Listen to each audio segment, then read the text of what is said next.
اور ایک یہ ہوتا ہے کہ آپ کا دل تاریک ہو جاتا ہے، اللہ نے ساری نعمتیں دے رکھی ہے لیکن دل کہیں لگتا نہیں ہے، ہمیشہ پریشانی ہے، بیماریاں لگی ہوئی ہیں، اور سب کچھ ہونے کے بعد بھی اطمینان والی وہ کیفیت یا صفت نہیں آتی ہے نا۔ تو دل کو زنگ لگ جاتا ہے گناہوں سے اور تاریک ہو جاتا ہے۔ اس کے تعلق سے نبی اکرم صلی اللہ علیہ وسلم کی اس حدیث کو یاد کیجئے جو جامع ترمذی کی ہے۔ آپ صلی اللہ علیہ وسلم فرماتے کہتے ہیں، حدیث کے الفاظ اس طرح سے ہے، مومن جب گناہ کرتا ہے تو اس کے دل پر ایک سیاہ نقطہ پڑ جاتا ہے۔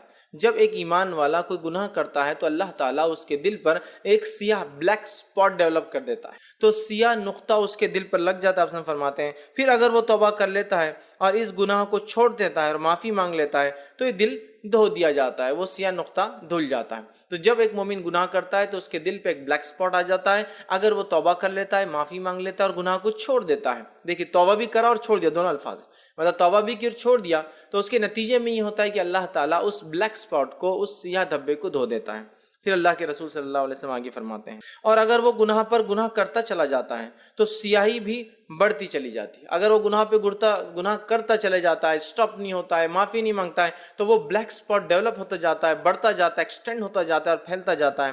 پھر آپ فرماتے ہیں تو اس کا دل جو ہے دھو دیا جاتا ہے، اور اگر وہ گناہ پر گناہ کرتا چلا جاتا ہے تو سیاہی بڑھتی چلی جاتی ہے، یہاں تک کہ اس کے پورے دل کو وہ سیاہ کر دیتے۔ تو گناہ ہو فوراً توبہ کر لیں، توبہ نہیں کریں گے نتیجتاً سپاٹ بڑھتا جائے گا، سیاہی بڑھتے جائیں گے، بڑھتے بڑھتے بڑھتے نتیجہ یہ ہوگا، ایک زمانہ یہ آئے گا، ایک وقت یہ آئے گا کہ پورا دل ایک مومن کا کالا ہو جاتا ہے، یاد رکھیں۔ پھر آپ نے فرمایا اور کہا یہی وہ زنگ ہے، اللہ کے رسول فرمایا، جس کا اللہ تعالیٰ نے اپنی کتاب میں تذکرہ کیا ہے۔ اور پھر اللہ کے رسول صلی اللہ علیہ وسلم نے یہ آیت تلاوت کی، فرمایا کلا بل ران علی قلوبہم ما کانوا یکسبون۔ اللہ نے فرمایا اور کہا کہ اللہ نے ان کے دلوں پر جو ہے زنگ آلود کر دیا ان کے دلوں کو۔ تو یہی وہ زنگ ہے جس کا تذکرہ قرآن میں ہوتا ہے، کہہ کر اللہ کے رسول صلی اللہ علیہ وسلم نے یہ آیت تلاوت۔ تو گویا اس حدیث سے یہ پتہ چلا کہ جب ایک مومن گناہ کرتا ہے، معصیت کرتا ہے، تو ایک بلیک سپاٹ اس کے دل پر آ جاتا ہے۔ اگر توبہ کر لے تو معاف ہو جاتا ہے، لیکن توبہ نہ کرے اور وہ گناہ کو نہ چھوڑے تو وہ سپاٹ بڑھتا چلا جاتا ہے، نتیجن سارا دل اس کا جو ہے کالا ہو جاتا ہے۔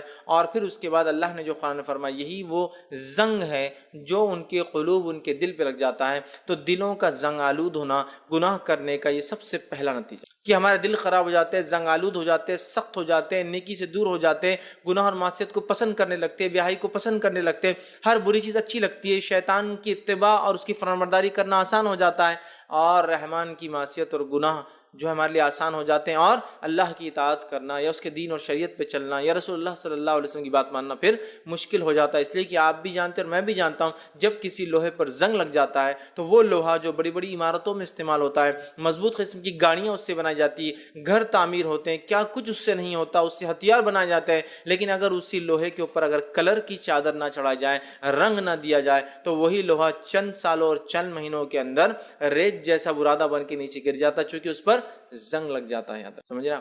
تو دل بھی زنگ آلود ہو جاتے ہیں، اور اس کے زنگ آلودی سے بچانے کا طریقہ ہے کہ گناہوں سے انسان توبہ کرے۔ توبہ کرنے سے دل زنگ آلود نہیں ہوتے، اور جو اس پر گناہ کرنے سے زنگ چڑھ جاتا ہے وہ دھل جاتا ہے۔ جیسے کہ ایک لوہے کے اوپر اگر آپ اس کو زنگ چڑھ جائے اور اگر اس پہ کلر نہ مارے، صاف صفائی نہ کرے، تو وہ اتنا مضبوط لوہا جو بڑی بڑی عمارتوں کو سنبھالتا ہے، مضبوط سے مضبوط گاڑیاں چلتی چیزیں بناتے ہیں، وہی چند سالوں میں سڑ جاتا ہے۔ یہ حالت ہوتی ہے کہ آپ ہاتھ لگائے تو جھڑ جھڑ کر اور ٹوٹ کر گرتا ہے، جبکہ وہی لوگ اگر زنگ نہ لگا ہو تو اگر اس کی پتلی سی کوئی ایک جو ہے سلیا ہو، ٹھیک ہے، ایک راڈ ہو، تو بھی آپ اس کو ٹیڑھا نہیں کر سکتے، لیکن جب وہ زنگ آلود ہو جائے تو حالت یہ ہوتی ہے کہ آپ جو چاہے کیجیے، وہ جھڑنا شروع ہو جاتا ہے آپ کے حساب سے، اور تھوڑی دیر میں اس کی طاقت اور اس کی صلاحیت لوہے کی ختم ہو جاتی ہے۔ تو دل بھی زنگ آلود ہو جاتے ہیں گناہ کی وجہ سے، جس کے نتیجے میں جیسا لوہا خراب ہو جاتا ہے زنگ کی وجہ سے، ویسے دل خراب ہو جاتے ہیں گناہ اور معصیت کی وجہ سے۔ میں سمجھتا ہوں گناہ کی یہ ایک کیفیت ہی ہمارے لیے کافی ہے کہ کتنا خطرناک ان کا اثر ہوتا ہے۔ عبداللہ ابن عباس رضی اللہ عنہما ایک قول میں اپنے فرماتے اور کہتے ہیں، نیکی کی وجہ سے چہرے پر روشنی آ جاتی ہے، آگے کہتے ہیں دل منور ہو جاتا ہے اور رزق میں فراوانی ہوتی ہے، رزق بڑھ جاتا ہے، ٹھیک، فراوانی ملتی ہے، اور جسمانی طاقت میں اضافہ ہوتا ہے، فزیکل فٹنس بھی انسان کی بڑھتی جاتی ہے۔ پھر آگے لکھتے ہیں اور لوگوں کے دلوں میں اس کی محبت بھی پیدا ہو جاتی ہے۔ 5 فائدے بتا رہے ہیں کہ اگر کوئی انسان نیکی کرتا ہے تو اس کو فائدہ یہ ہوتا ہے کہ اس کے چہرے پر روشنی آ جاتی ہے، دل منور ہو جاتا ہے، رزق بڑھ جاتا ہے، جسمانی طاقت مل جاتی ہے، اور ساتھ میں وہ کہتے ہیں لوگوں کے دلوں میں اس کے لیے محبت پیدا ہوتی ہے۔ پھر آگے لکھتے ہیں اور وہ کہتے ہیں اور برائی کی وجہ سے چہرے پر سیاہی طاری ہو جاتی ہے، اور اسی طرح دل بے تاریخ مطلب دل تاریک ہو جاتا ہے، بے نور بے روشنی ہو جاتا ہے، جسم کمزور پڑ جاتا ہے، رزق میں کمی آ جاتی ہے اور لوگوں کے دلوں میں نفرتیں پیدا ہو جاتی ہیں۔ سمجھ رہے ہیں آپ؟ تو نیکی کے بڑے فائدے ہیں اور گناہ اور برائی کے بڑے نقصانات یاد رکھیے۔ تو ہمیں چاہیے ہر بار ہم نیکی کرنے کی کوشش کریں اور گناہوں سے بچنے کی کوشش کرتے رہے، چونکہ ایک پرائمری جو نقصان ہوگا وہ دل ہمارا کالا ہونا شروع ہو جائے۔ آئیے آگے بڑھتے ہیں۔ گناہ کرنے کی اور کیا مہلک اثرات ہوتے ہیں، نقصان دہ کیا ہوتا ہے، کیسے ڈینجرس ریزلٹس آ سکتے ہیں۔ تو آئیے اس تعلق سے ایک دوسری بات دیکھتے ہیں جو قرآن حدیث سے ملتی ہے۔ اس میں سے یہ ہے کہ گناہوں کی وجہ سے جو ہے بندہ اللہ تعالیٰ کی یہاں اپنی قدر اور منزلت اور مقام کھو بیٹھتا ہے۔ گناہ کرنے کی وجہ سے بندہ اللہ کے پاس اپنا مقام کھو بیٹھتا ہے، اس کا مقام گر جاتا ہے، جبکہ نیکی کرنے سے اللہ کے نزدیک بندے کے مقامات درجات بلند ہوتے جاتے ہیں، اور جب وہ گناہ کرتا ہے تو اس کے مقامات نیچے گرتے چلے جاتے ہیں نیچے، جیسا کہ ہم لوگ حدیث میں پڑھتے ہیں اگر کوئی یہ تسبیح پڑھ لے تو 100 درجے بلند ہو جاتے ہیں، مجھ پر درود بھیج دے آپ سے فرماتے ہیں تو 10 درجے بلند ہو جاتے ہیں۔ تو بہت ساری روایتوں میں درجے بلند مطلب اللہ کے پاس سٹیٹس جو ہے اس کا جو ایلیویٹ ہوتا ہے، اٹھتا چلا جاتا ہے، بڑھتا چلا جاتا ہے، لیکن وہی بات لاگو ہوتی ہے جب انسان گناہ کرتا ہے تو وہی مقام گرتا چلا جاتا ہے، نیچے ہوتا ہے۔ تو گناہ کا دوسرا اثر یہ ہوتا ہے کہ اللہ کے پاس بندے کا مقام گر جاتا ہے، بیکار ہو جاتا ہے۔ اس تعلق سے مسند احمد کی روایت ہے، نبی اکرم صلی اللہ علیہ وسلم فرماتے ہیں اور کہتے ہیں، حدیث کے الفاظ اس طرح سے، تم نافرمانی سے بچو کیونکہ نافرمانی کی وجہ سے اللہ تعالیٰ کی ناراضگی آ جاتی ہے۔ تم لوگ نافرمانیوں سے بچو اس لیے کہ نافرمانی سے اللہ کی ناراضگی آتی ہے، اور یہ بات ہم سب جانتے ہیں۔ اللہ جب کسی سے ناراض ہوتا ہے اس کا درجہ بلند ہوگا یا گھٹے گا؟ ظاہر سی بات ہے اس کا درجہ گھٹیں گا اللہ کے مقام، اللہ کے سامنے۔ تو لہٰذا اگر ہمیں اپنے درجات اللہ کے سامنے بلند کرنے تو نیکی ہمیں کرنا ہوں گی، اور اگر ہم گناہ اور معصیت کرتے رہیں گے، اسے نہیں چھوڑیں گے، تو اللہ کے پاس ہمارے مقامات درجات گرتے چلے جائیں گے۔ یاد رکھیے، اور یہ بہت ہی خطرناک بات ہے، بہت خطرناک بات ہے۔ اس کا ایگزامپل دنیاوی دیتا ہوں آپ کو تاکہ بات سمجھ میں آئے، ٹھیک؟ کہ تو بہت ساری بار اخروی باتیں ہمیں جلدی سمجھ میں نہیں آتی، وہ بات کی باتیں ہیں نا سمجھ میں نہیں آتی، لیکن دنیا بھی سمجھ میں آتی۔ جیسے مثال کے طور پر میرے ایریا کا کارپوریٹر میرے گھر پر آیا تو اس کے سامنے میرا مقام ہونا چاہیے، تو جس کے لیے میں اپنے گھر کی سب سے اچھی چیزیں لا کر کھلاؤں گا۔ جو باتیں ہو سکتا ہے میری ہے بھی نہیں ہونے والی، وہ باتیں بکنا شروع کر دوں گا کہ ہمارا یہ ہے، فلاں یہ ہے، فلاں وہ ہے، اتنے مالدار ہے، پہلے خاندانی، سمجھ رہے آپ؟ تاکہ اس آنے والے کارپوریٹر، اس لیے کہہ رہا ہوں مثال کے طور پہ، چونکہ وہ ڈیموکریٹک ملکوں کے اندر سب سے چھوٹی وہ ہوتی ہے، پدوی ہوتی ہے جس سے انسان الیکٹ ہو کر لوگوں کا کچھ لیڈر بنتا ہے، پھر اس کے اوپر اور بھی جو ہے بہت سارے جو ہے الگ الگ جو ہے جس کو کہیں گے منزلیں ہوتی ہے، اس کو پار کرتا چلا جائے تو اس کا مقام دنیاوی اعتبار سے بڑھتا چلا۔ تو اس کے سامنے اپنی ایک ریپو رکھنا چاہتے ہیں، ایک مقام اور ایک درجہ رکھنا چاہتے ہیں، تاکہ اگلی بار جب وہ مجلس میں آئے تو بولے ارے اچھا وہ صاحب کیا ہو، فیض صاحب کیا، اچھا ان کا تو یہ مقام، تو میں اپنی ریپو رکھنا چاہتا ہوں، ٹھیک ہے۔ اس کے بعد اگر اس سے کوئی بڑا آ جائے، ایم ایل اے آ جائے، تو پھر ہم اپنے اسٹیٹس کو اور ایلیویٹ اور بڑھانا چاہتے ہیں، لہٰذا ہم سب سے اچھی چیزیں، سب سے اچھی بات، سب سے اچھے اخلاق، سب سے اچھے کپڑے، ہے نا، ہر چیز سب سے اچھی، گھڑی جو ہوں گی، چشمہ جو ہوں گا، ٹوپی جو ہوں گی اگر پہن، سب سے اچھا، کیوں؟ اپنے مقامات کو ہم اس کے سامنے سمجھیں نا، تاکہ وہ کل کو ہمارا نام لے تو ارے وہ صاحب کا فلاں صاحب، اوہ وہ تو ایسے ہے نا۔ تو وہیں اللہ تعالیٰ کے سامنے بھی اسی آدمی کی ریپو بلڈ ہوتی ہے، وہ آدمی اونچا ہوتا ہے، وہ آدمی بلند مرتبہ پاتا ہے، جنت میں اونچا مقام پائیں گا جو بندہ اپنے رب کو خوش کرتا ہے اور اس کا رب نیکیوں سے خوش ہوتا ہے۔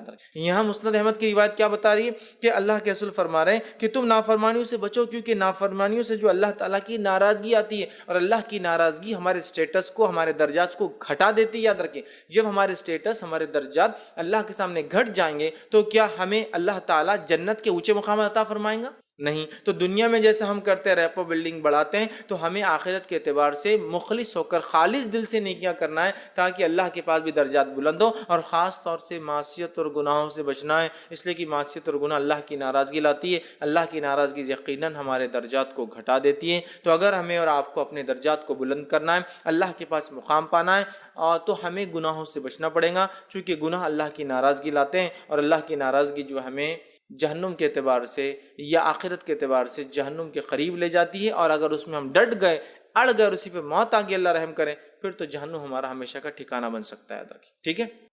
تو اللہ کے رسول صلی اللہ علیہ وسلم فرمائے کہ اس سے بچنا چاہیے۔ اسی طرح جو اللہ تعالیٰ قرآن میں فرماتا ہے اور کہتا ہے وَمَن يُهِنِ اللَّهُ فَمَا لَهُ مِن مَكْرٍ، اللہ فرماتا ہے اور کہتا ہے، یہ سورہ حج کی آیت نمبر 18 کا ایک حصہ تھا، اللہ فرماتا ہے اور جس شخص کو اللہ تعالیٰ ذلیل کر دے تو اسے کون جو عزت دینے والا ہے؟ اللہ تعالیٰ جس شخص کو ذلیل کر دے، گناہ کرنے سے اللہ ناراض ہوتا ہے، اللہ ناراض ہوگا تو وہ آدمی ذلیل ہوگا، اور جس کو اللہ ذلیل کر دے تو نہ دنیا میں اس کے لیے کوئی عزت ہے، اور اگر دنیا میں عزت اپنے مال، دولت، طاقت کی وجہ سے لے بھی لے، ملے نہیں، لے بھی لے، حاصل بھی کر لے تو آخرت میں اس کی کوئی عزت نہیں ہے، اور مرتے ہی کیا ہوتا ہے سب کو پتہ ہے۔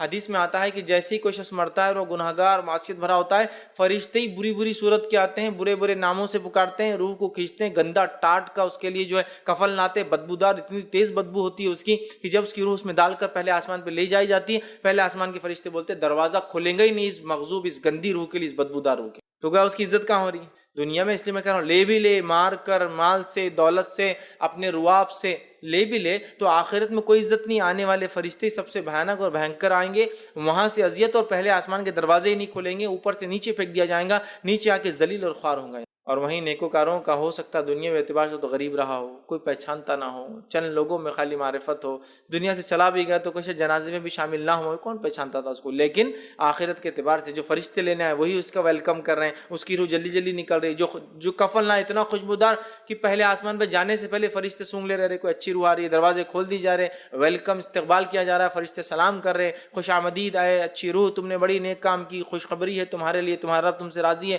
پہلے سے دوسرے آسمان تک چھوڑنے آ رہے ہیں، مطلب ویلکم بھی کر رہے ہیں اور جا کر چھوڑ بھی رہے ہیں، پھر پہلے دوسرے آسمان کے فرشتے دروازے کھولتے ہیں، اس کے ساتھ تیسرے آسمان تک جاتے ہیں، تیسرے آسمان کے فرشتے دروازے کھولتے ہیں، تیسرے آسمان کے فرشتے چوتھے آسمان تک جاتے ہیں، کتنی عزت ہے نا۔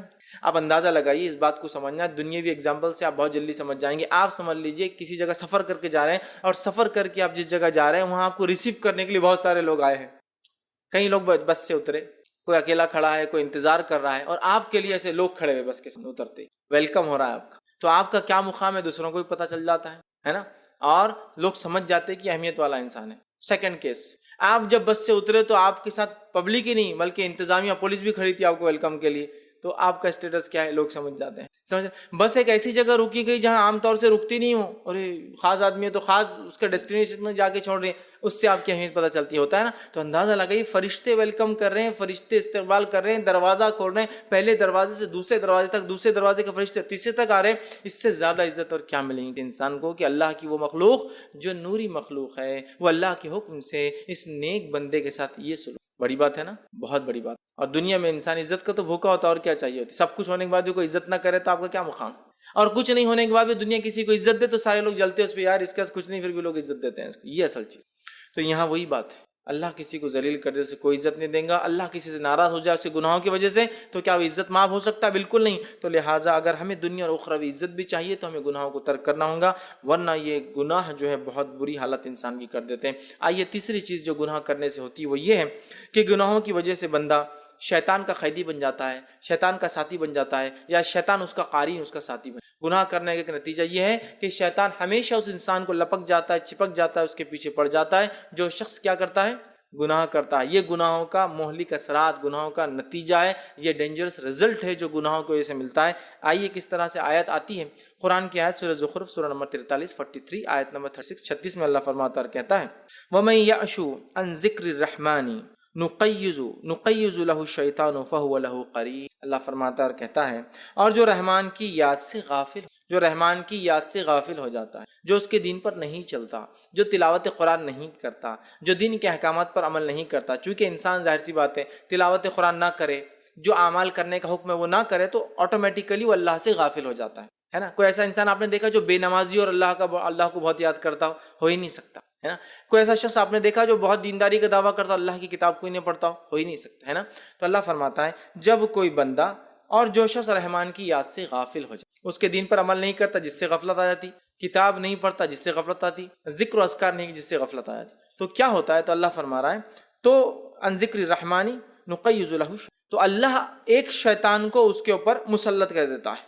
اللہ تعالیٰ اپنی طرف سے ایک شیطان کو اس کے اوپر مسلط کر دیتا ہے، اور خود اللہ فرمانا ہے فَهُوَ لَهُ قَرِينٌ، پھر ساری زندگی چپکا ہوا رہتا اس کو۔ اور ظاہر سی بات اللہ کس پر شیطان لاگو کریں گا، کس پر مسلط کریں گا، کس سے چٹکا دیں گا زندگی بھر کے لیے؟ وہ جو نیک لوگ ہیں، نیک لوگوں کے پیچھے شیطان پڑے ہوتے ہیں لیکن ان کو فرق نہیں پڑتا ہے ان کے پیچھے پڑنے سے، سب سے زیادہ انبیاؤں کے پیچھے اس کے جتنے نیک لوگ ہیں، لیکن یہ وہ بد نصیب ہے جو گناہوں کی وجہ سے اس پہ شیطان مسلط ہے۔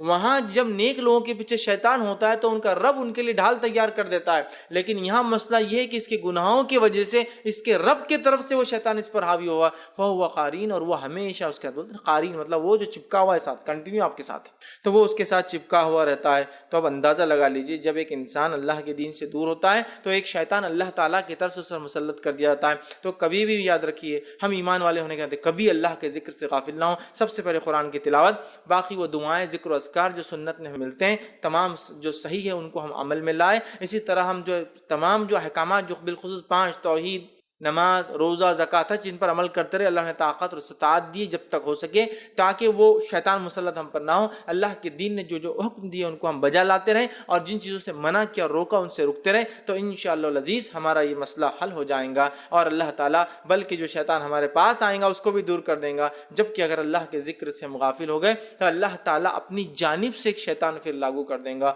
اور وہ ہمیشہ چٹکا رہیں گا اور انسان کو حق سے اور دین سے دور کرتا رہیں گا۔ ٹھیک ہے، تو یہ بہت خطرناک دیکھیں نقصان ہے۔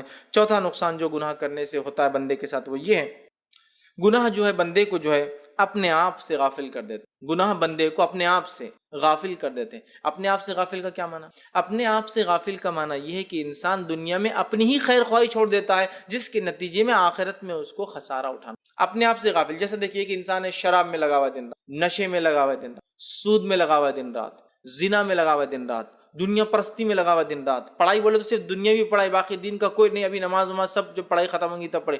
مکمل طور سے دین کو چھوڑ کر وہ کسی ایک بزنس میں لگا ہوا ہے، صرف بزنس کرنا ہے، کوئی اور مقصد نہیں دنیا میں۔ تو یہ انسان حقیقت میں دنیا سے غافل نہیں، یہ اپنے آپ سے غافل ہے، اس لیے کہ اپنے آپ سے غفلت کر کے آخرت چونکہ اپنی برباد کرا ہے۔ جو آدمی اپنا خیال رکھتا ہے تو بہت ساری چیزوں کا خیال رکھتا ہے۔ کچھ لوگوں کو آپ نے دیکھا ہوگا سفر میں، اور کبھی کبھار میں بھی دیکھتا ہوں تو تعجب کرتا ہوں کہ لوگ اپنا کتنا خیال رکھتے ہیں۔ کہ کچھ لوگ سفر میں ہوتے ہیں، سفر میں جیسی ٹرین میں آئیں گے، ٹرین میں آتے ہی جو ہے ایک شرٹ اتار کے رکھ دی، اندر سے ٹی شرٹ پہلے سے پہنے ہوئے تھے۔ پبلک میں پینٹ اتار دیتے چونکہ اندر سے ایک پیجامہ پہن کے آئے ہوئے پہلے سے لٹکا دیا۔ مطلب کتنی تیاری کی، سفر میں کیوں خواہ پینٹ شرٹ خراب کرنا اور بے چینی ہوتی ہے۔ پھر اس کے بعد ایک چادر کھول کے ایک دم آرام سے بچھا دیتے ہیں، اپنا خیال رکھ رہے ہیں۔ پھر اس چادر بیٹھ کے ایک تکیا پھونک کر ہوا اس کے اندر پیچھے تکیا بھی رکھ لی، چین نکال کے بیگ کو چین ڈال کے ایک دم آرام سے وہ کر لیے، باتھ روم جا کے آ کے بال تیل لگا کے ایک دم جما کے آ کے پھر ایسا لیٹے ہوئے جیسے کہ اپنے گھر میں لیٹے۔ کتنا خیال رکھ رہا ہے آدمی اپنے آپ کا، ہے نا؟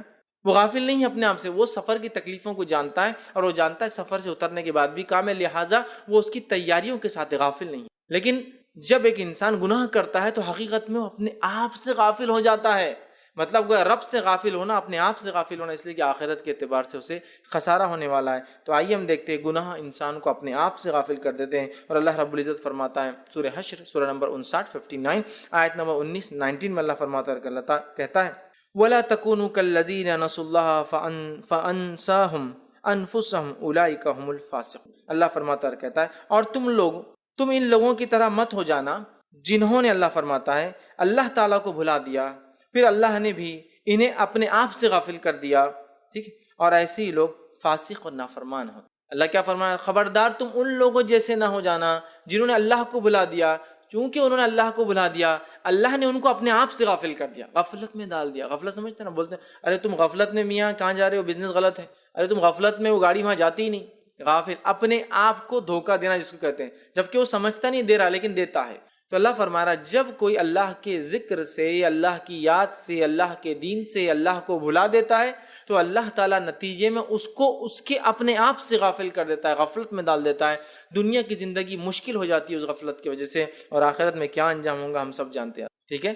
تو اپنے آپ سے اللہ تعالیٰ ایسے شخص کو غافل کر دیتا ہے جو اللہ کو بھول جاتا ہے، نتیجتاً حق بات بھی سنے آنے کے بعد زندگی میں تبدیلی نہیں آتی، نتیجتاً حق چیز، صحیح چیز دیکھنے کے بعد بھی بات سمجھ میں نہیں آتی، نتیجتاً حق بات کا ادراک، سب کچھ دیکھنے کے بعد، سننے کے بعد، سمجھنے کے بعد بھی بات سمجھ میں نہیں آتی۔ جیسے ہم کئی لوگوں کو دیکھتے ہیں کتاب اور سنت کو ان کے سامنے پیش کیا جاتا ہے، بتایا جا رہا ہے، لیکن معصیت اور گناہوں نے انہیں ایسا گھیرا ہوا ہے کہ وہ بولتے ہیں انشاءاللہ اگلے رمضان سے، اگلے جمعے سے، اگلے سال سے، ابھی ذرا رک جو ابا مرنے کے بعد شروع کریں قرآن حدیث سے عمل، اس لیے کہ انہوں بولتے ابھی نہیں تو ان کو ناراض نہیں کر سکتے نا، ابھی نہیں، یہ شادیاں 2-4 تو ایسی ہو جائیں گی، لیکن اگلی شادی جب ہم بڑے ہو جائیں گے نا، جب اچھی۔ تو یہ ساری چیزیں اپنے آپ سے آپ غفلت برت رہے ہیں، اس لیے کہ جب آپ کتاب و سنت کو چھوڑ دیتے ہیں، بھول جاتے ہیں، تو اللہ تعالیٰ بھی آپ کو بھلا دیتا ہے، اپنے آپ سے غفلت میں ڈال دیتا ہے۔ تو گناہوں کے دیکھ رہے ہیں آپ کتنے مہلک اثرات ہیں کہ گناہ کرنے سے انسان اپنے آپ سے غافل ہوتا ہے۔ پانچویں چیز جو گناہ کرنے کا اثر اور نتیجہ ہوتا ہے وہ یہ ہے، جو ہمیں ملتا ہے وہ یہ ہے کہ گناہوں کی وجہ سے انسان جو ہے پریشان حال اور حقیقی چین و سکون سے جس کو کہیں گے محروم ہو جائے۔ انسان گناہ کرنے سے نتیجہ کیا ہوتا ہے؟ گناہوں کی وجہ سے انسان پریشان اور حقیقی اطمینان، سکون اور چین چھین جاتا ہے۔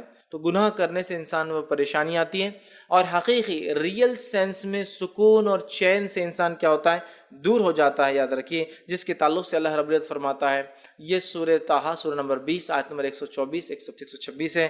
اللہ فرماتا کہتا ہے وَمَنْ أَعْرَضَ عَنْ ذِكْرِي فَإِنَّ لَهُ مَعِيشَةً ضَنْكًا وَنَحْشُرُهُ يَوْمَ الْقِيَامَةِ أَعْمَىٰ۔ اللہ فرماتا کہتا ہے وَمَنْ أَعْرَضَ عَنْ ذِكْرِي، کہ جو میرے ذکر سے اعراض کرتا ہے، منہ موڑ لیتا ہے، فَإِنَّ لَهُ مَعِيشَةً ضَنْكًا، تو میں دنیا میں اس کی معیشت، اس کی روزی روٹی برباد کر دیتا ہوں۔ اللہ کہہ رہا ہے جو میرے ذکر سے دور رہتا ہے، اللہ فرما رہا ہے، تو میں اس کی دنیا کی زندگی کو تنگ کر دیتا ہوں۔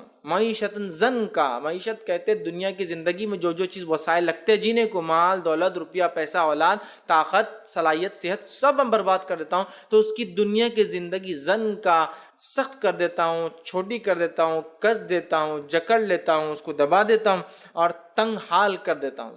تو اللہ کے ذکر سے دور رہنے کا نقصان دیکھیے۔ اب اللہ کے ذکر سے مراد اللہ کی کتاب، اللہ کے ذکر سے مراد اس کے دین کے احکامات پر چلنا، اللہ سے ذکر سے مراد ہر کام سے پہلے اپنے رب کو یاد کرنا اور جو اس نے کہا وہ کرنا، یہ ہے۔ تو جب کوئی بندہ اپنے رب کے ذکر سے دور ہو جاتا ہے تو اللہ تعالیٰ اس کی دنیاوی زندگی برباد کر دیتا ہے، اور یہ بربادی ہر بیماریوں کے ذریعے بربادی، بے سکون بے اطمینانی کے ذریعے بربادی، مال و دولت کی کمی کی بربادی، فصلیں لگتی ہے لیکن وقت پر اس کا جو ہے بکتی نہیں یا پیسہ نہیں آتا، اس کے اعتبار سے کمپنی اور فیکٹریاں آپ چلاتے ہیں، ورکرز اور لوگ اور مشنری آپ کے ساتھ ہیں، ہر طرح سے اللہ برباد کر دیتا ہے۔ آگے اللہ فرماتا ہے زن کا وَنَحْشُرُهُ يَوْمَ الْقِيَامَةِ أَعْمَىٰ، اور یہ تو دنیا ہے، آخرت میں ہم اس کو اٹھائیں گے، اندھا اٹھائیں گے، اندھا اٹھیں گے، دیکھ نہیں پائیں گے۔ مطلب دنیا آخرت میں لوگ اٹھیں گے جو لنگڑے لولے جیسے بھی ہوں گے، سب صحیح سالم ہو جائیں گے، وہاں سب پرفیکٹ ہو جائیں گے، لیکن وہاں اس بندے کو اللہ کیسے اٹھائیں گا؟ اعمیٰ، اندھا اٹھیں گا، نابینا اٹھیں گا۔ جب اٹھیں گا تو وہ کہیں گا قال ربی لما حشرتنی اعمیٰ،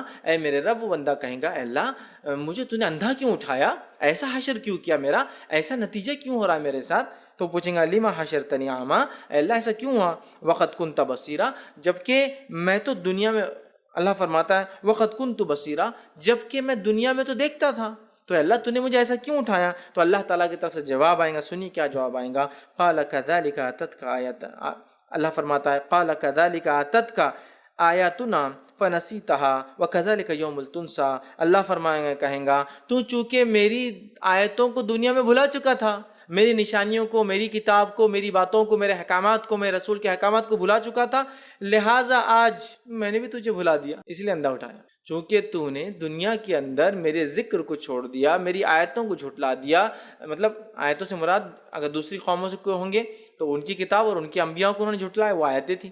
ہمارے لیے قرآن کو جھٹلایا، رسول اکرم صلی اللہ علیہ وسلم کی باتوں کو جھٹلایا، اور قرآن کو جھٹلانا مطلب اس کے احکامات کو جھٹلایا، جو اس نے کہا نہیں کیا، جو حلال کہا اس کو حلال نہیں مانا، جس سے رکنے کا حکم دیا اس کو حرام کا حرام نہیں سمجھا، کرتے رہا، یہ مانا ہے۔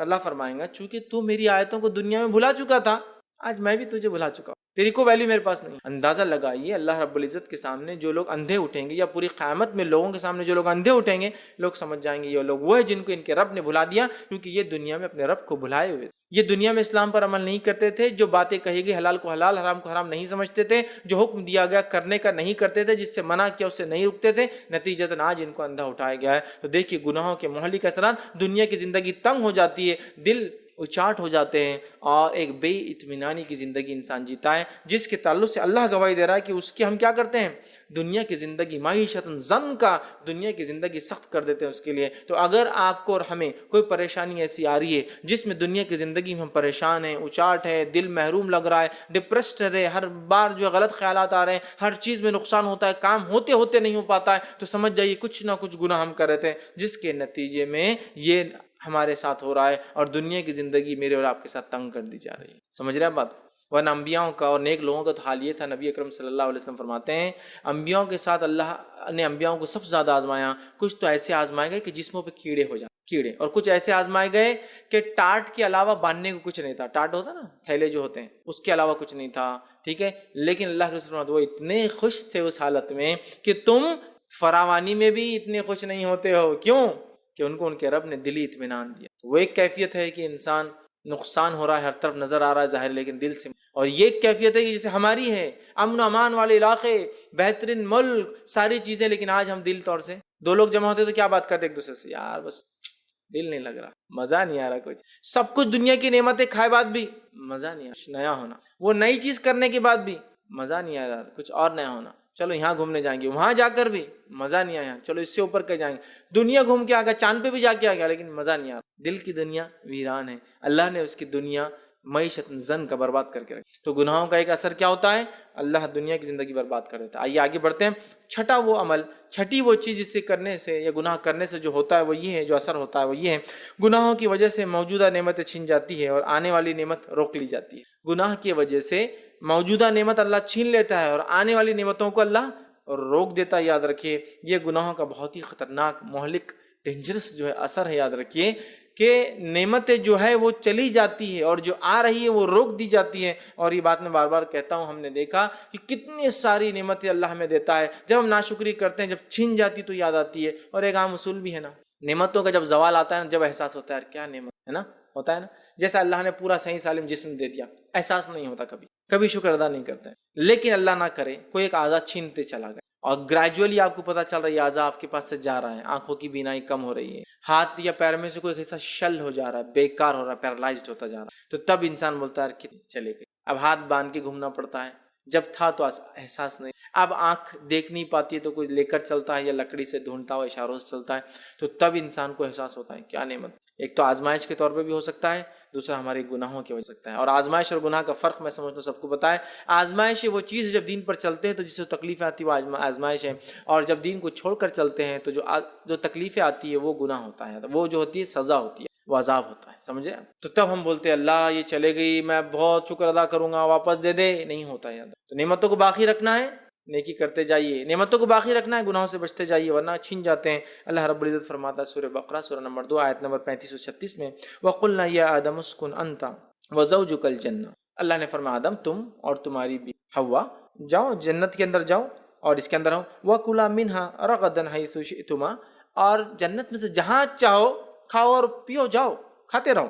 ٹھیک، یہ حکم دے دیا. مطلب جنت کی نعمتیں آدم علیہ السلام اور حوا علیہ السلام کو دے دی گئی، کہا جاؤ گھومو پھرو کھاؤ اس کے اندر سے. ٹھیک ہے، پھر فرمایا وَلَا تَقْرَبَ هَٰذِهِ الشَّجَرَةَ، لیکن یاد رکھنا آدم سارے جھاڑوں کے پاس جاؤ، سب کچھ کھاؤ پیو، کوئی مسئلہ نہیں، لیکن ہاں اس جھاڑ کے قریب آدم مت جانا. کیوں مت جانا؟ شجرۃ فتکون من الظالمین، اگر تم اس کے پاس گئے تو تم ظلم کرنے والوں میں ہو جاؤ گے. کس پر؟ اپنی نفس پر.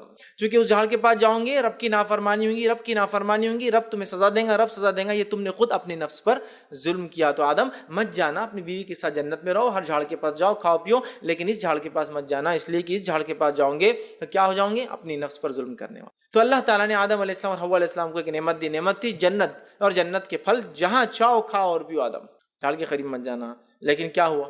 شیطان آیا، گمراہ کیا، کہا آدم چلے جاؤ، وہ کھانے سے پھل ہمیشہ زندگی مل جائیں گی اور ایک ایسا ملک ملیں گا جس کو کبھی زوال نہیں آئیں گا یہ کھا لوں گے. تو آدم علیہ السلام نے شیطان کو، چونکہ وہیں تھا ابلیس، خیر خواہ سمجھا، بہکاوے میں آ گئے اور پھل کھا لیا. تو گویا وہ نعمت جو جنت ملی تھی وہاں سے نکال دی. اگر اللہ نے کہا اب تم جاؤ نیچے دنیا کے اندر، تینوں بھی آدم حوا اور ابلیس، اور دنیا میں ایک مقرر وقت تک تمہارا ایک ٹھکانہ ہے، اور اس کے بعد میں وقتاً فوقتاً وہی بھیجتے رہوں گا، جو وہی کے مطابق چل کر آیا اس پر کوئی خوف اور کوئی جو ہے وہ غمگین نہیں ہوں گا. تو لہٰذا ایک مقرر وقت کے لیے ہم دنیا میں بھیج دیے گئے، جبکہ آدم علیہ السلام اور حوا ہمارے والدین جنت میں بنائے گئے تھے، لیکن ایک معصیت نے، ایک خطا نے ہمیشہ کے لیے جنت سے نکال دیا. اب جنت پانے کے لیے پوری دنیا کے سرکل سے گزر کر، آخرت کی زندگی سے گزر کر اس کے بعد جنت پالی ہے نا. تو گویا ایک نعمت چھن گئی خطا کی وجہ سے، آدم علیہ السلام کی ایک چوک کی وجہ سے. میں اس لیے کہہ رہا تھا گناہ کرنے سے نعمتیں چھن جاتی ہیں اور آنے والی نعمتیں روک دی جاتی ہے. کیونکہ قوم ناشکری کرے تو اللہ تعالیٰ نعمتوں کو زوال دے دیتا ہے، ختم کر دیتا ہے. اس پہ سے یاد رکھیے، اور اللہ ہم پر رحم کرے. اتنی ساری نعمتوں کو اپنے اوپر ہم نے خود روک لیا، راستہ خود بند کر دیا. گناہ اور معصیت کے کام دھڑلے سے ہم کرتے ہیں. کبھی گناہ کرتے وقت ایسا وہ بولتے ہیں نا، جو بھی نہیں رینگتی، مطلب کوئی حس ہوتا ہے نا، کوئی کیڑا اگر کان پہ چلے نا تو بہت انسان کو فوراً احساس ہوتا ہے، آدمی جھٹکتا ہے. تو احساس نہیں ہے ہم کو کہ ہم کیا کر رہے ہیں، اور گناہوں کو معمولی مذاق چھوٹا موٹا توبہ کر لیں گے نا، ابھی تو جوانی ہے، بڑھاپے میں خوب توبہ کر لیں گے، حج کو چل جائیں گے نا، یہ تمام چیزوں کو جو اعمال میں نیکیوں میں اضافے کا ذریعہ ہے اور گناہ اس کی وجہ سے معاف ہوتے ہیں، ان کو ہم نے سمجھ لیا یہ اریزر ہے، بس گناہ کرو اور مٹاتے جاؤ، گناہ کرو اور مٹاتے جاؤ ان اعمال سے۔ اللہ نیکیوں کا جمع کرنے کا سسٹم ہی نہیں ہے، گناہ کر کے توبہ کر لیں گے، حج چلے جائیں گے، یہ سب بنا لیا ہم نے، سبحان اللہ۔ تو گناہ کرتے وقت ذرہ برابر بھی ہمیں ڈر اور خوف نہیں، جس کو ہم کہیں گے بنداس، کوئی اس میں مسئلہ نہیں، گناہ تو ہے، کیا ہو رہا، معافی مانگ لیں گے نا اللہ سے، کیا ہوتا ہے، کیا ہوتا ہے۔ یہ مزاج بن گیا ہمارا، یاد رکھیے، بہت سخت بات ہے۔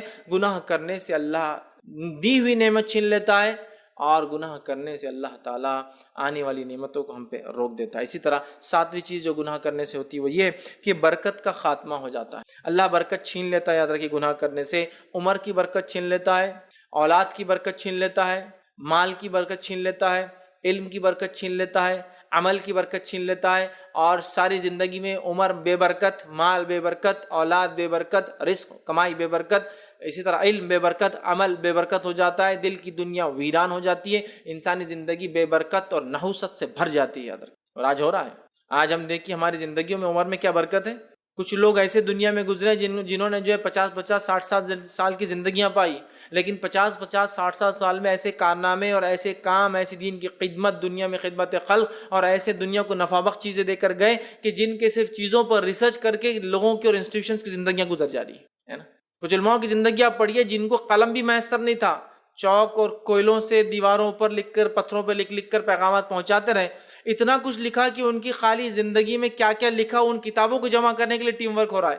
سمجھ رہے ہیں آپ سمجھیے خالی کیسی بابرکت زندگیاں تھیں۔ اسپین کے اندر مسلمانوں نے جو کارنامے انجام دیے، جو سائنسی ترقیات کی، طب میں، میڈیسن میں، اسی طرح فزکس میں، بایولوجی میں، کیمیا میں، مختلف شاخوں کے اندر، آپٹکس کے اندر، ٹھیک ہے، جس میں بولتے ہیں، جو ترقی اور کامیابیاں کی اور اس کے تعلق سے جو ہے جو کتابیں لکھی، تو حالت یہ ہو گئی تھی، کتابیں ابل رہی تھی ہر طرف سے۔ تو ابن ندیم نامی ایک شخص تھے، انہوں نے سوچا کہ میں فہرست تو جمع کر لوں کتابوں، کون کیا کیا لکھ رہا ہے۔ تو اللہ رحم کرے، ساری زندگی اسپین گھوم کے صرف فہرست جمع کرنے کو پوری زندگی گزریں گی کہ کیا کیا مسلمانوں نے لکھا۔ اور انہوں نے ایک کتاب لکھی، ابن ندیم کے نام سے بہت مشہور ہے، کہ مسلم سائنسدانوں اور مسلمانوں نے اسپین میں کیا کیا علمی ترقیات کی، ساری زندگی صرف فہرست لکھنے میں چلے گی، ان کی کیٹلاگ بنایا انہوں نے کہ یہ کتاب ابن سینا نے، یہ کتاب امام قرطبی نے، یہ کتاب فلاں نے، یہ کتاب، پوری زندگی لگا دی۔ ابن ندیم کی کیٹلاگ آپ دیکھیں، نیٹ پہ مل جائیں گی، ساری زندگی صرف جمع کرنے میں لگا جو انہوں نے کیا۔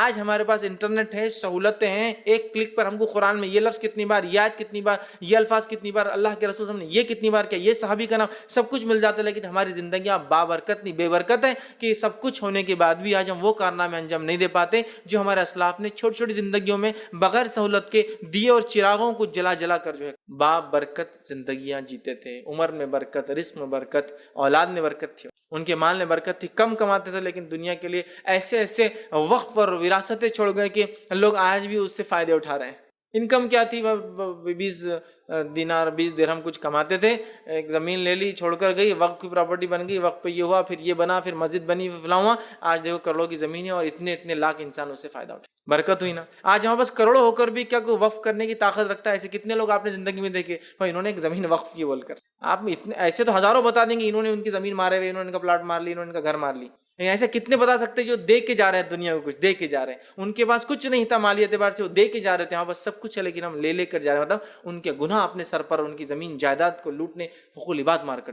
برکت تو جب انسان گناہ کرتا ہے بے برکت زندگی گزارتا ہے، برکت چھین لی جاتی ہے اور بہت ہی نحوس گزارتا ہے، چونکہ اللہ اس پہ ایک شیطان سوار کر دیتا ہے، اس کے درجات کو گھٹاتا جاتا ہے، جس کے نتیجے میں آٹومیٹیکلی یہ ہوتا ہے کہ جب انسان کو برکت تبھی آتی ہے جب وہ دین پر چلتا ہے، دین کے مطابق کام کرتا ہے۔ برکت کو کبھی بھی کوانٹیٹی سے آپ کمپیئر مت کیجیے، برکت ایک وہ چیز ہوتی ہے جس کو آپ تعداد سے نہیں گن سکتے کہ میں تو 1000 روپے کما رہا ہوں، وہ دین پر چل کے تو 100 ہی کما رہا ہے، لیکن وہ 100 برکت کے اعتبار سے میں بھی وہ لاکھ، 2 لاکھ، 3 لاکھ، 5 لاکھ، ملین، 10 ملین سے زیادہ ہو، لیکن اس کے یہ لاکھوں اور کروڑوں بھی چونکہ بے برکت ہے، دین کو چھوڑ کر کماتا ہے، حرام کاری سے کماتا ہے، سود خوری سے کماتا ہے، خون چوس کر لوگوں کا تکلیف دے کر، اس کی ٹوپی اس کے سر کر کے، سمجھ رہے آپ، غبن کر کے، لوٹ کر کرتا ہے، نتیجتاً کوانٹٹی وائز تو اس کے پاس بہت کچھ ہوگا لیکن کوالٹی وائز کچھ نہیں ہوگا، بیماریوں سے گھرا ہوا، اولاد نافرمان اور زندگی میں اس کو گھر سے اکال دیں گے اس کے بڑھاپے کے اندر، اسی طرح لوگ اس سے ناراض ہوں گے، ہر وقت اس سے گالیاں دیں گے، منہ پہ تعریف کریں گے، پیچھے گالیاں دیں گے۔ یہ شخص 100 روپے ہی کماتا ہے، بابرکت زندگی گزارتا ہے، اولاد کم تھی لیکن ایسے کارنامے انجام دی کہ نام روشن کر کے چلے گئی. خود کی زندگی میں کم عمر پایا لیکن ایسے کارنامے انجام کیے کہ لوگ اس کو یاد کرتے ہیں. بہت سارے دین اور دنیا کے کام کر کے چلا گیا. برکت بہت اہم اینٹیٹی ہے جس کو ہم کوانٹٹی کے چکر میں آج کی دنیا میں بھول جاتے ہیں. کوانٹٹی کے چکر میں مت جائیے, کوالٹی کے چکر میں جائیے. برکت وہ کوالٹی ہے آپ کے عمر کی, آپ کے مال کی, آپ کی زندگی کی, آپ کی اولاد کی, آپ کی ہر چیز کی. وہ کوانٹٹی نہیں, کوالٹی بڑھائیے. گناہوں سے یہ ختم ہو کے گر جاتی ہے. ہو سکتا تعداد میں تو پیسہ بہت آ رہا سود کی وجہ سے, لیکن کوالٹی وائز اللہ کے پاس کا کوئی مقام نہیں. اس کے خرچ کا بھی کوئی اجر نہیں ملا. لے کے اتنا ہزاروں کما رہے ہر دن بھر میں حرام خوری سے اور ہزاروں خرچ کر رہے, فائدہ نہیں. انکم غلط ہو تو ایکسپینڈیچر آپ کہیں بھی کرنے سے صحیح جگہ, اس کا فائدہ نہیں. ٹھیک ہے, تو بہرحال بے برکت ہوتا ہے. 8ویں چیز جو ہوتا ہے گناہ کرنے سے وہ یہ ہے کہ شرم و حیا کا خاتمہ ہو. شرم و حیا, شرم و حیا بولے تو ہمیشہ آپ کپڑوں کے معنی میں نہ لیں. میرا ایک پورا تفصیلی لیکچر ہے. شرم و حیا عقیدے کے معاملے میں, شرم و حیا معاملات کے معاملے میں, شرم و حیا جو ہے اپنے لباس کے معاملے میں, یہ بھی ایک پارٹ ہے اس کا. لیکن شرم و عقیدے کے معاملے میں شرم و حیا یہ ہے کہ میں اپنے رب کے ساتھ کسی کو شریک نہیں کرتا ہوں, اس لیے کہ یہ کتنی بڑی بے شرمی ہے کہ جس رب نے مجھے پیدا کیا اس کو چھوڑ کر میں کسی اور کے ساتھ جو ہے اس کے ساتھ کسی اور کو شریک کروں. یہ بے شرمی, یہ عقیدے کی بے شرمی, بے حیائی ہے. معاملات کی بے حیائی یہ ہے کہ جیسا کتاب و سنت نے بتایا ویسے معاملات ہم نہ رکھیں, یہ معاملات کی بے حیائی. اور اس کے ساتھ جسمانی لباس کی بے حیائی. تو انسان جب گناہ کرتا ہے وہ بے شرم اور بے حیا ہو جاتا ہے, عقیدے کے معاملے میں, معاملات کے معاملے میں, لباس کے معاملے میں, سب چیزوں کے معاملے. اور آج ہو رہا ہے ہمارے گناہوں کا نتیجہ ہے کہ ہمارا عقیدہ کتنا پھس اور کھوکھلا ہے. حدیث کہہ رہی ہے کہ صبح جائیں گا ایک زمانہ آئیں گا تو شام میں کفر, دن میں نکلے گا ایمان والا, شام آئیں گا تو لوٹے گا گھر سے کفر کے ساتھ. شام آئیں گا گھر پر ایمان والے کے ساتھ, صبح نکلیں گا تو کفر کے ساتھ باہر جائے. اور آج ہو رہا ہے نہیں ہو رہا. ایک آدمی آپ کے ساتھ تھا, کل تک کتاب و سنت پہ تھا, ایک دن گیا 2 گھنٹے کسی کی مجلس میں بیٹھا, ارے میرے کو آج سب سمجھ میں آپ تین سے غلط ہے, اور کچھ تو بھی نیا فنڈا لے کے آ گیا آپ کے پاس. آپ بھی بولتے یار کل تک ہدایت پہ تھا. ہو نہیں رہا ہے, ہو رہا ہے. تو شرم ہے یاد رکھیے, ہر چیز میں یاد رکھیے ہمیں حیا اختیار کرنا ہے. آج کھلا بے حیائی ہو رہی ہے, ہر قسم کی بے حیائی ہو رہی ہے. نبی اکرم صلی اللہ علیہ وسلم نے فرمایا, یہ متفق علیہ روایت, آپ نے فرمایا کہا جب تم بے حیا ہو جاتے ہو پھر جو چاہے کرو. جب انسان بے حیا ہو جاتا ہے نا پھر جو چاہے کرے, کوئی مسئلہ نہیں. اللہ کے ساتھ شرک بھی بے حیائی ہے, معاملات غلط انداز سے کرنا بے حیائی. تو اللہ کے فرمایا جب بے حیا ہو جاتا ہے نا آدمی, تو ہے نا, صرف آنکھوں کی حیا نہیں, ہر چیز کی حیا ہو انسان کہ میں رب نے پیدا کیا, میں کیسے شرک کروں. رب نے نبی بھیجا, میں ان کی اطاعت چھوڑ کے دنیا میں کیسے کسی کی اطاعت کروں. حیا ہے نا, یہ حیا کا تقاضا. بولتے ہیں نا کیا بے حیا ہو گئے یار تم میں نہیں آ رہا, کچھ تو حیا کرو.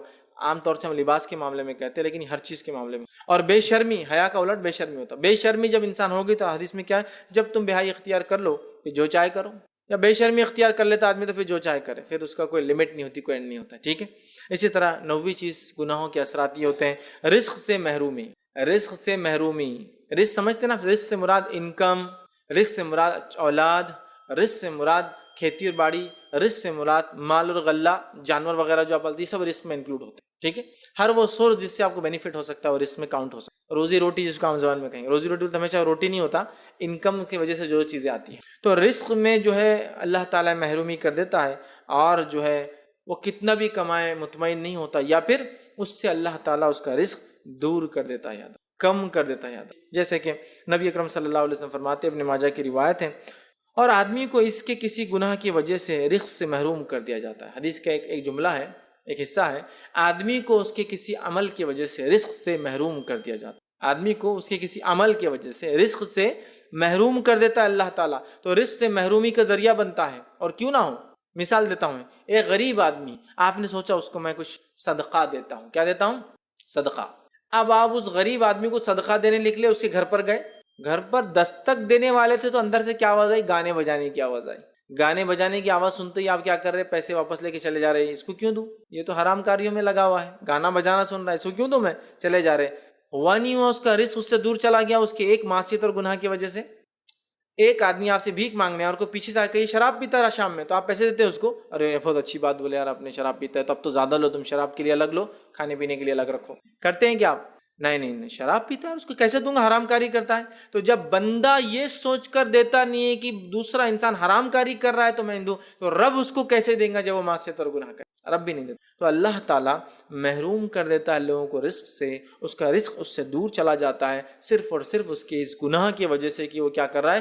گناہ کرتا ہے. اور میں نے مثال بھی دی کہ جیسے آپ کسی کو صدقہ دینے جائے اور اس نے کوئی گناہ میں ملوث آپ اس کو پائے, گناہ میں شامل پائے, وہ کوئی گناہ کر رہا ہو تو آپ وہ اس سے پیسہ نہیں دیتے, دور دور ہٹ جاتے ہیں، پیچھے ہٹ جاتے ہیں، اسی طرح اللہ تعالیٰ بھی رزق کو کم کر دیتا ہے جب دیکھتا ہے کہ بندہ کنٹینیوسلی بالکل گناہ کر رہا ہے، ڈٹ کر گناہ کر رہا ہے، توبہ نہیں کرتا ہے، معافی نہیں مانگتا ہے اور کرتا چلا جا رہا ہے، زندگی میں کوئی سٹاپ نہیں لگ رہا ہے اس کے، تو اللہ رب العزت اس کی روزی کو کم کر دیتا ہے۔ آج سب کچھ ہونے کے بعد بھی پریشان ہے، یا علماء لکھتے ہیں اگر آپ سب کچھ کوشش کرنے کے بعد بھی یہ دیکھتے ہیں کہ آپ ترقی نہیں کر رہے تو کہیں نہ کہیں آپ گناہ کر رہے ہیں، اس گناہ سے سخت اللہ سے توبہ کیجیے، معافی مانگیے، نیکی کی طرف بڑھیے، اس لیے کہ گناہوں کی وجہ سے اللہ رزق میں کمی کر دیتا، ڈکریز کر دیتا ہمارے پروویژنس، یاد رکھیے۔ تو اگر اپنے رزق کو، پروویژنس کو اللہ دیتا ہے دنیا میں اعتبار سے، مال دولت، کھیتی باڑی، جانور، غلے، اولاد اور انکم جس کو کہیں گے، ٹھیک ہے، کرنا چاہتے ہیں زیادہ تو ہمیں چاہیے خوب اللہ سے ہم توبہ کریں، اور اگر کسی کو اللہ نے بہت دیا ہے تو وہ خوش فہمی میں نہ رہے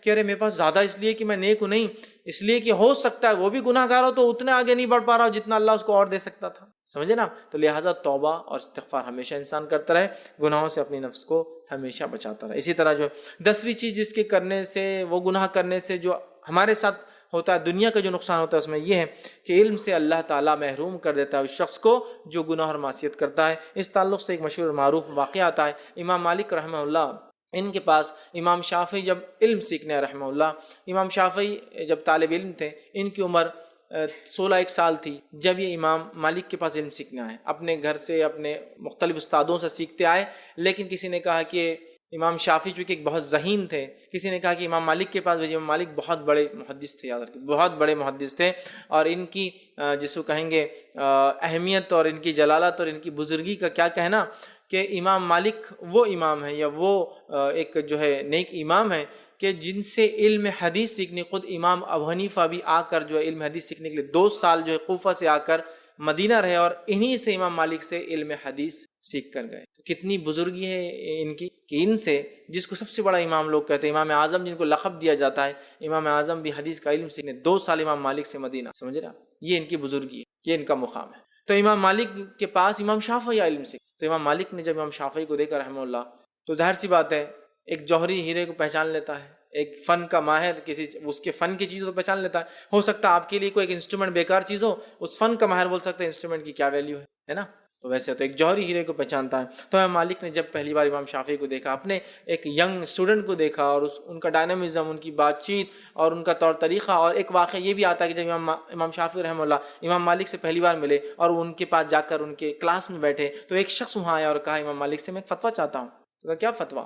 تو کہا میں نے ایک بلبل خریدی تھی اور بیچنے والا نے یہ کہا تھا کہ ہمیشہ چہچہاتی ہے، لیکن یہ کبھی چہچہاتی اور کبھی نہیں کرتی آواز، تو میں کیا کروں، واپس کر دوں؟ امام مالک نے کہا، اس نے اگر کہا تھا ہمیشہ چہچہاتی ہے تو پھر تم واپس کر دو، اس لیے کہ اب ہمیشہ نہیں چلا رہی نا، مطلب چہچہانا سمجھتے ہیں چڑیا جو کچھ بولتے رہتی ہے، آواز نکالتی، تو تم واپس کر دو۔ جب وہ باہر نکلنے کا تو امام شافعی مجلس سے اٹھ کر پیچھے آ گئے، کہا ادھر آؤ، اس نے کیا کہا تھا تم سے؟ تو کہا اس آدمی نے کہا تھا کہ ہمیشہ چہچہاتی ہے، تو کہا واپس نہیں کر سکتے تم اس کو؟ تو کہا یہ تمہارا فتویٰ ہے؟ تو کہا تم کون ہو؟ تو کہا میں شافعی ہوں، محمد بن ادریس ان کا نام تھا۔ کہا اچھا۔ وہ آدمی اندر گیا اور کہا امام مالک سے، امام مالک آپ تو بڑا کہہ رہے کہ یہ چڑیا کو واپس کر دو، وہ ابھی ایک بچہ تمہارا شاگرد باہر آ کے میرے کو بول رہا ہے کہ واپس مت۔ تو امام مالک جو ہے، اور اسلاف کی خصوصیت تھی، یہ حسد اور جلن نہیں رکھتے تھے، یہ نہیں بولا ہاں میرے سامنے کا ہم کو بولیں گے تم 16 سال کے بیٹے تم اور میرے کو سکھائیں گے، میں امام مالک محدث، مسجد نبوی میں پوری زندگی گزری، بڑے بڑے لوگ مجھ سے سیکھ کر جا رہے اور تم میرے خلاف بات کریں گے؟ بالکل نہیں۔ کہا ادھر آؤ شافعی، امام شافعی آئے، کہا ادھر آؤ، کیا کہا تم نے؟ تو امام شافعی نے کہا میں نے کہا کہ بلبل واپس نہ کرے۔ تو کہا کیوں، تمہاری دلیل؟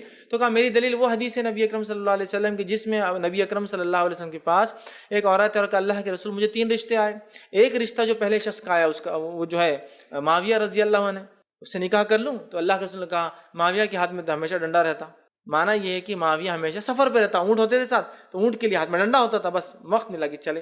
تو کہا یہ میری دلیل ہے۔ تو کہا تم نے اس سے کیا دلیل نکالی، اس سے کیا اخذ کیا مسئلہ؟ تو کہا اللہ کے رسول نے کہا معاویہ کے ہاتھ میں ہمیشہ ڈنڈا رہتا، لیکن ہم جانتے ہیں حضرت معاویہ رضی اللہ عنہ ہمیشہ تو سفر پہ نہیں ہوتے تھے، لیکن میجورٹی آف ٹائم سفر پہ ہوتے تھے، اس لیے ہمیشہ کا لفظ استعمال ہوا ہے، زیادہ تر کو ہمیشہ کے لیے کہا گیا ہے۔ تو لہٰذا اگر یہ بلبل زیادہ تر چہچہاتی ہے تو لہٰذا ہمیشہ میں سو کاؤنٹ ہوگا۔ امام مالک نے کہا شافعی کا فتویٰ درست ہے اور تم بلبل کو واپس مت کرو۔ تو جب امام مالک نے اپنے اس تلاميذ کو دیکھا، اسٹوڈنٹ کو جو بہت شارپ تھے امام شافعی، تو ایک بات ان سے کہی تھی، ٹھیک ہے، اور ان کا قول سنیے انہوں نے کیا کہا تھا، اور یہ واقعہ آپ کو جو ہے امام مالک دیکھیے انہوں نے کہا، اور سامنے جب ان کے شاگرد کا تذکرہ ہوا تو امام شافعی کے تعلق سے فرمایا اور کہا امام مالک رحمۃ اللہ کے سامنے جو ہے دوزان ہو کر جب بیٹھے تھے تو استاد نے اپنے اس لائق اور صلاحیت مند شاگرد کی ذہانت کو دیکھ کر حیران ہوئے اور پھر کہا کہ اللہ کی قسم میں دیکھ رہا ہوں کہ اللہ تعالیٰ نے آپ کے دل میں نور پیدا کر دیا۔ امام مالک کہہ رہے ہیں کہ جب انہوں نے فتویٰ دیا اور وہ پورا قصہ ہوا تو کہا اللہ کی قسم جو تم نے بات کہی اور جو تمہاری ذہانت ہے، جو تمہاری سوچ ہے، سمجھ اور صلاحیتیں ہیں، اس کو دیکھ کر میں یہ بات کہتا ہوں کہ اللہ نے تمہارے دل میں نور پیدا کیا ہوتا، علم دیا ہے۔ علم نور ہے نا، اسی سے تو ہم اندھیرے اور شرک اور بدعت کے دور ہوتے ہیں۔ تو وہ کہنے لگے دل میں نور پیدا کر دیا، لہٰذا آپ اس نور کو عصیان اور نافرمانی کی تاریکیوں کے ذریعے بجھا نہ دو۔ تو امام مالک سے کہا کہ تم اب گناہ اور معصیت کر کے کہیں اس نور کو جو علم کا اللہ نے تمہیں دیا ہے، شافعی بجھا نہ دو اس کو۔ اگر تم اس نور کو چالو رکھنا چاہتے ہو، اس علم کو، لہٰذا تم نیکی کرو اور گناہ۔ یہ امام مالک نے ان سے کہا۔ اور اس کے بعد امام شافعی کے تعلق سے ایک اور بات آتی ہے کہ وہ کہتے اور فرماتے ہیں میں نے وکیع رحمۃ اللہ سے شکایت کی کہ میری قوت حافظہ کمزور۔ امام شافعی نے زندگی کے ایک مرحلے میں ایک اور ایک شخص ہے، ایک امام ہے، ان سے امام وکیع رحمۃ اللہ علیہ، ان سے کہا کہ میرا حافظہ قوت کمزور ہوتی چلی جا رہی ہے۔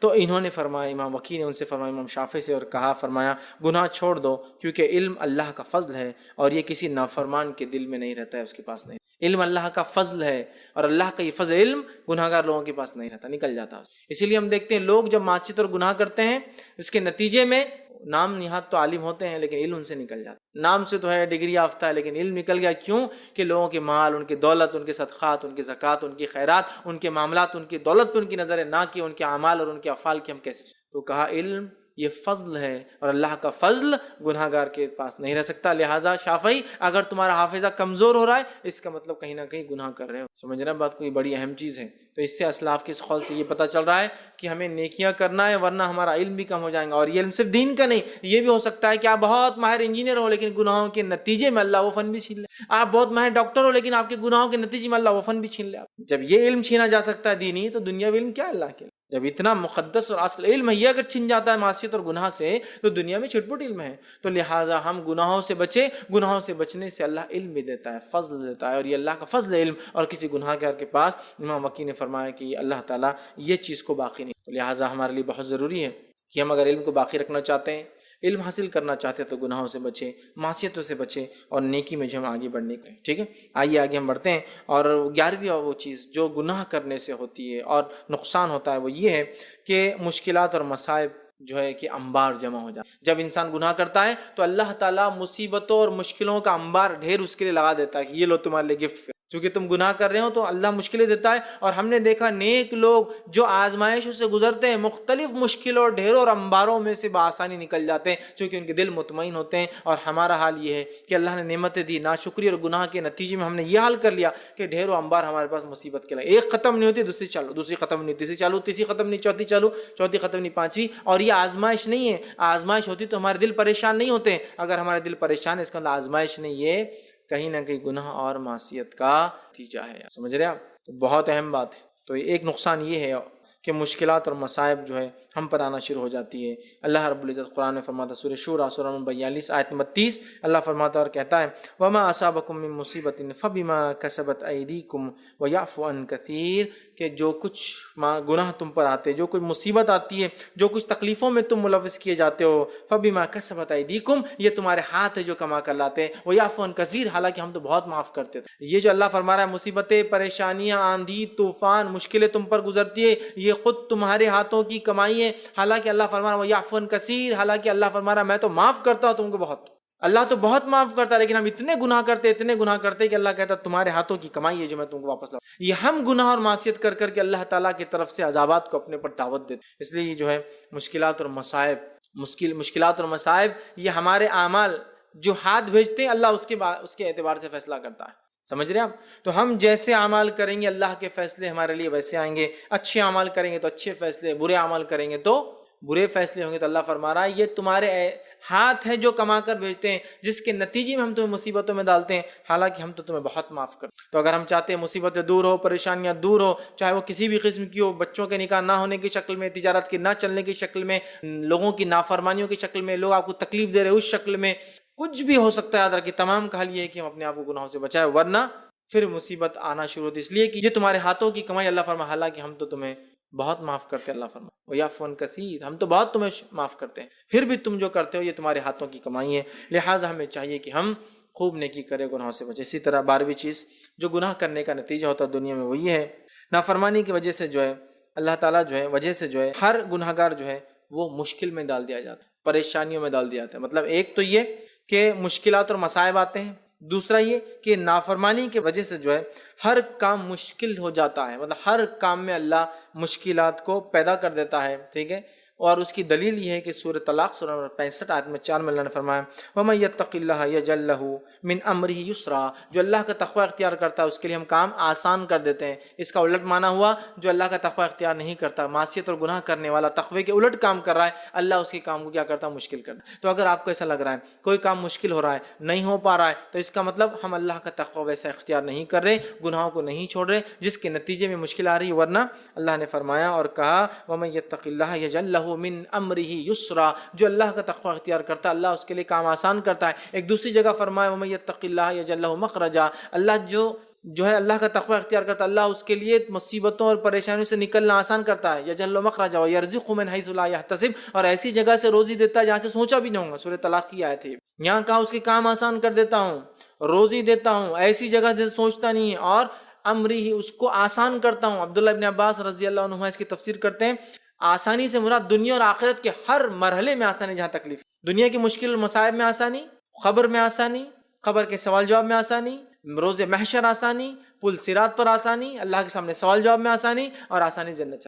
تقوی، اور تقوی کے الٹ کیا ہوگا؟ معصیت کرنے سے انسان میں تقوی نہیں، تبھی تو گناہ کر رہا ہے، گناہ کرنے سے۔ اس لیے میں نے کہا مشکلات اور مصائب کے ساتھ ساتھ جو پوائنٹ تھا ہمارا وہ یہ تھا ہر کام میں اللہ مشکل پیدا کر دیتا ہے اور تکلیف دے دیتا ہے، اور نافرمانی کا یاد رکھیے یہی نتیجہ ہوتا ہے، یا نافرمان لوگوں کا یہی نتیجہ ہوتا ہے۔ تو ہمیں چاہیے ہم اللہ کی فرمانبرداری کریں، تقوی اختیار کریں، نیکی کرے، ورنہ ہمارے ہر کام میں مشکل ہوں گی، یا پھر مشکل آ رہی تو سمجھ جائیے کچھ نہ کچھ ضرورت ہے تقوی میں اضافہ کرنے۔ اسی طرح 13واں پوائنٹ، گناہ کرنے سے جو نقصان ہوتا ہے دنیا میں، 13 وہ ہے نیکیوں کا برباد ہونا، اور بہت ہی خطرناک پوائنٹ ہے، یاد رکھیے کہ گناہ کرنے سے اللہ تعالیٰ نیکیوں کو برباد کر دیتا ہے، ٹھیک ہے۔ اور اس کے تعلق سے جو ہے ایک روایت آتی ہے، اور خاص طور سے جو چھپ کر گناہ کرتا ہے، جو سامنے پبلکلی نہیں ہے بہت متقی، لیکن جب چھپے ہوئے سب کچھ چالو ہے، اپنے شہر میں تو کچھ نہیں لیکن دوسرے شہر میں تو شراب وغیرہ سب یہاں نہیں، بہت متقی پرہیزگار اپن تو یہ سمجھ رہا، چھپ کر کرتا ہے۔ اس کے تعلق سے ایک روایت آتی ہے، اور صوبان رضی اللہ عنہ اس کے راویوں فرماتے ہیں اور کہتے ہیں، اور روایت جو ہے ابن ماجہ کی ہے، حدیث کے الفاظ سنیے کس طرح سے،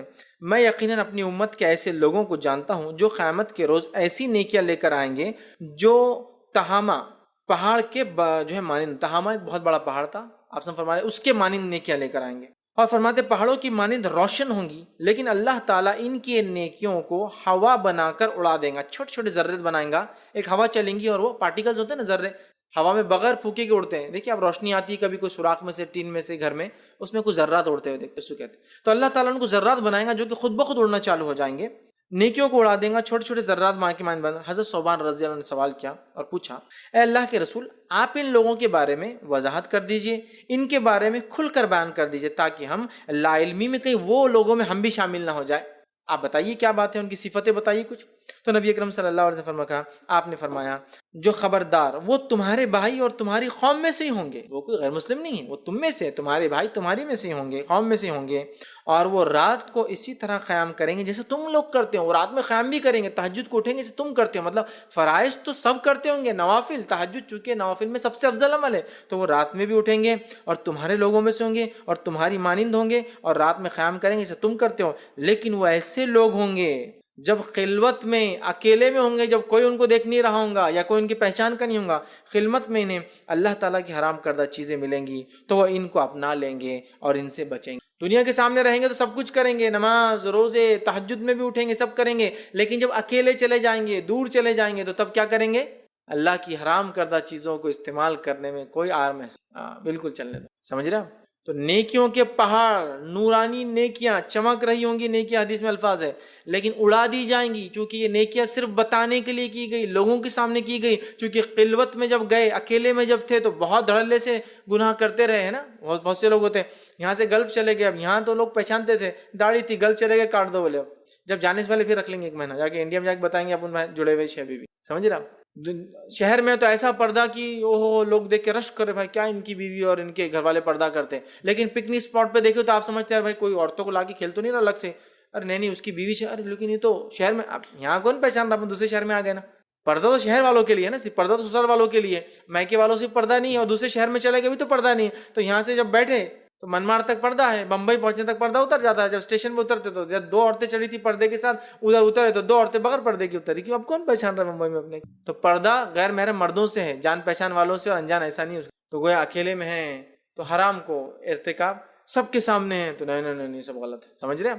تو وہ لوگ ہوں گے ان کی نیکیوں کو اللہ تعالیٰ برباد کر دے گا۔ یہ وہ 13 باتیں تھی کہ گناہ کرنے سے جو نتیجے ہوں گے، 13 نقصانات میں نے آج رکھے کہ جب ایک انسان گناہ کرتا ہے تو جو نقصان ہوتے تھے، یہ 13 پوائنٹس تھے کہ یہ نقصانات انسان کو گناہ کرنے سے سکتے ہیں۔ علم کی کمی، ٹھیک، دل پریشان، مصیبتوں کا آنا، تنگ دستی کا آنا ہوتا، روزی میں کمی ہو جانا، اعمال کے ضائع ہو جانا، دنیا اور آخرت کے اندر مایوسی اور جو ہے نقصان کا برداشت کرنا، بے عزت اور ذلیل ہو جانا، بے برکت زندگیاں گزارنا، اور یہ سارے حالات ہمارے ساتھ ہو رہے ہیں۔ لہٰذا ہمیں چاہیے گناہ اور معصیت سے ہم بچیں، ورنہ یہ گناہ اور معصیت ہماری زندگیوں کو برباد کر دیں گی، ہمارے آخرت کو برباد کر دیں گے۔ اس لیے گناہ بہت مہلک اثرات رکھتے ہیں۔ انشاءاللہ عزیز پھر کبھی وقت ملا تو میں ایک اور عنوان آپ کے سامنے رکھوں گا کہ گناہوں کے قومی اثرات کیا ہوتے ہیں۔ یہ تو انفرادی اثرات تھے، گناہ کرنے سے انڈیویجول کیا لاسز ہوتے ہیں، یہ 13 تھے۔